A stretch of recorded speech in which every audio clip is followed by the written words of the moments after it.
জীবন কখনোই একটানা সুখের গল্প নয়। সুখ যেমন আসে তেমনি খারাপ সময়ও আসে। এটাই স্বাভাবিক। কিন্তু মজার বিষয় হলো মানুষকে সবচেয়ে বেশি গড়ে তোলে এই কঠিন সময়গুলো। কারণ সুখে আমরা আরাম করি আর কষ্টে আমরা নিজেকে খুঁজে পাই। খারাপ সময় আমাদের শেখায় ধৈর্য কি, নিজের শক্তি কতটা, কে পাশে থাকে কে থাকে না, আর কোন জায়গায় আমাদের বদলানো দরকার। এই সময়গুলো না এলে হয়তো আমরা কখনোই নিজের সীমা বুঝতাম না, নিজের ভিতরের সেরাটাই বের করে আনতাম না। তাই খারাপ সময়কে অভিশাপ না ভেবে প্রস্তুতির পর্ব হিসেবে দেখাই ভালো।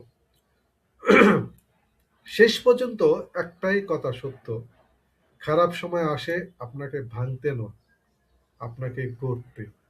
আর সেই গড়ার পথ পেরিয়ে মানুষ তার বেস্ট ভার্সনে পৌঁছে।